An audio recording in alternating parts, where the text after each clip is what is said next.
test pit is usually 1 metre by 1 metre, dug to give a snapshot picture of what was happening in the past in that particular vicinity.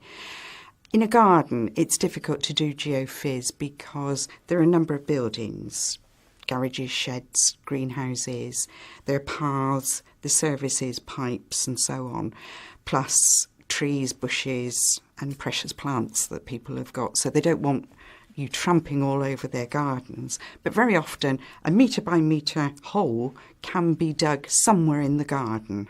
When test pits are done in a number of gardens throughout a village, for instance, we're able to build up a picture mapping the finds of different ages that were found. We were very fortunate that the spread of test pits was quite widely distributed throughout the village. So at Easton Royal, we were really particularly interested in looking at medieval activity, what was happening around the priory site throughout the village. But also, it tells us about some of the activity before the priory began and some of the activity after the priory went out of use. All the test pits produced post-medieval finds, which was really to be expected because they're contemporary with the houses. Of the medieval finds, possibly the crotal bell is one of the best. This would have been round an animal's neck, a sheep, possibly a cow.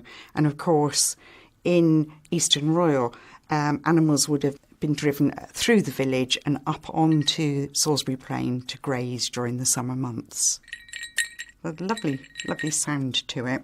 One of the quirkiest finds, and it took me a while to actually work out what it was this one, which is, it turns out it's paint that's solidified on newspaper. So the newspaper print is in reverse. And this one, actually, someone pointed out to me, mentions Cockney Rebel, the group. So it's probably about 1978, so not very old, but took me a while to work out exactly what it was. While the geophys was being carried out, I looked at some of the molehills in the field around the priory site, and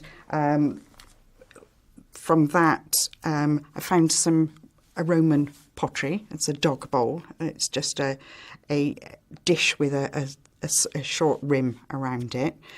Very interesting in that very few Roman items have been found within the village itself.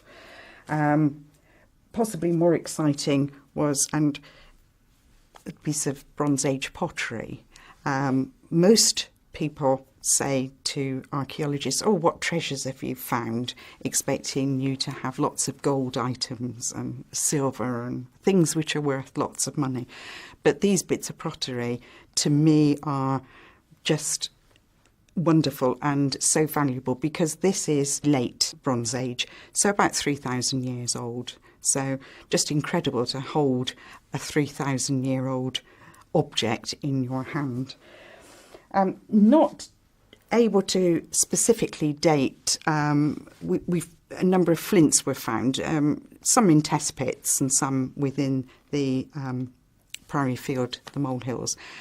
They're just flakes, they're just offcuts as someone is making a flint tool.